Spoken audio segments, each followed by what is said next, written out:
Hi, I'm Rick Janzen, and this is my fly tying channel. Way back in the early 1990s, I caught my first searun cutthroat on a fly outside of Victoria, BC, near the little community of Sydney. The fly I caught it on was called the Hairwing lioness, and ever since then, it's had a special place in my heart. Let's take a look today at how we tie this fly.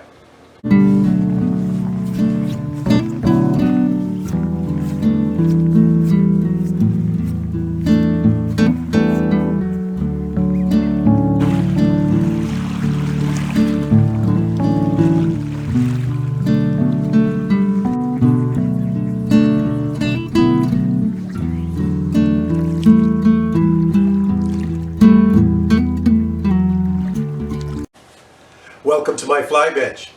The Hairwing lioness is a fairly simple fly to tie, and it has those special colors that cutthroat have a fondness for. Red and yellow show up here too. So let's take a look at the materials you're going to need to tie this fly. If you like this video, please tap that subscribe button on the bottom right of your screen. Thank you.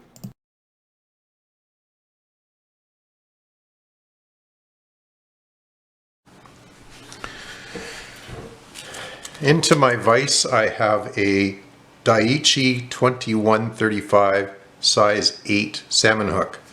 Again, this pattern has been traditionally tied from sizes 6 through 12, and this is my favorite size, the size 8, and so I'm using these spade salmon hooks. They're a wonderful hook, good holding power, and they look good, and the patterns look good on them. So I tie in my 8/0 black tying thread here. It could be 6/0, you could go even stronger, down all the way down to 3/0, but I like the black as it matches the black chenille body. The tail is going to be a mixture of red and yellow hackle fibers. So I'm just going to pluck off about 6 or 8 strands of each and mix them, and they will form the tail of the fly. The key issue there is more length. The exact number of fibers in your bunch doesn't really matter, but you want to get a nice even mix of red and yellow. Cutthroat have a fondness for those two colors, and it pays to repeat those in different patterns, and this one's no different. So there we have those two fibers, colored fibers there. I'm going to put that in so the tail length is about half the length of the hook shank, and tie that in place. Now you can also add some lead to this pattern if your beaches are rapidly graded. They descend quite deep, quite fast, and it'll help get this fly down. The beaches that I typically fish are quite shallow gradient, and so I go with an unweighted pattern, and then I fish this on just your typical 9 to 12 foot leader. It doesn't have to be particularly long, but and I use an intermediate clear sink tip to pull this fly under the surface just a bit and have it sort of hang there in the 2 to 6 foot depth. Now with the chenille, what I did there ahead of time I didn't show you is to ease its tying on, I'll take the end of the chenille and just pinch it in my finger and thumb there and strip off the body material, so I've got the core threads there to tie on, which makes tying on much simpler without getting a bunch of bulk at the back of the fly. I'll bring that thread forward to the eye of the hook, and all that's going to go on here is a wing and then a beard of, again, that red and yellow. So we just have to leave a little room there, but not a whole lot. So we wind the chenille forward, nice even wraps. The other material that's been used on this fly is black ostrich herl, which would be a great alternative material, and it would breathe and move in the water a little more, but this was the one that I got first tied up and had success with, so it's the one I've stuck with over the years, and it's served me well. Next comes our polar bear hair in the natural, undyed, and again the wing doesn't have to be overly thick.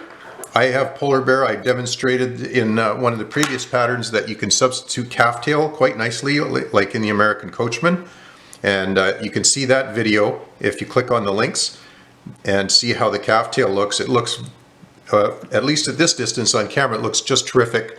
and it does work just as well. So I like to put that wing in about the same length as the tail, and there's a few longer fibers there, so I'm just going to pinch the end of those and stack them in a little tighter, closer to the length of the other hair fibers, and just get them all about the same length. I just try to pull out the long ones and stack them in, and I believe I've got a fairly even stack there. So I want about the length of the tail, and I'll hold those in place there and then give them a couple of 3 good wraps to tie them into place. Now I just want to make sure when I cut them off that they're not going to move, and I give those things a bit of a haircut on this end, tidy up all the missing pieces there that we don't need, try to make it a model looking fly, you know, and trim that up. Now I like to lift that wing just a little bit with a wrap or two just behind the wing, just to lift it up just a tiny little bit. That's 1 wrap will do. Looks like it's good. Now what I'll do is throw a half hitch in there with my fingers, and I've demonstrated in another video how you can do that. It's a fairly simple process, a half hitch done by hand. And I'm just looking at my bobbin, trying to tighten up my thread again. Okay, and we're going to turn the vise over and repeat the red and yellow hackle fibers for a beard. Again, 6 to 8 fibers mixed by hand and drawn together to form a beard. And then we'll finish off with the head of the fly, and we'll have the Hairwing lioness tied up and ready to go tempt some cutthroat. So a little more yellow in there I like. I just don't have quite enough yellow, so I'm going to pull a little more off, add it to the bunch.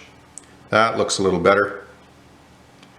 Put that in there. I like the tips of the feathers to come pretty near the point of the hook, and I'll tie those in. A couple of wraps, 3 or 4. Trim off the tag ends just by the eye there. Again, throw a handmade half hitch on there. Turn the vise over, and we'll complete the fly with a whip finish and some glue. I just want to put a little more thread on that head there to finish off the look of it. Tidy it up, make it a nice, even, smooth, conical head there. There we go. And you see the black blends in quite nicely. You could go with white as well. Even red would look good. So a touch, just a touch of super glue on the thread.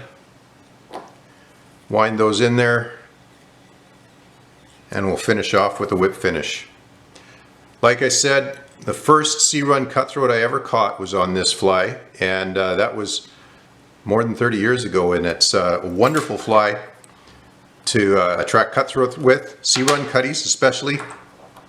I've always got half a dozen or more in these in my box when I'm looking for cutthroat on the beach.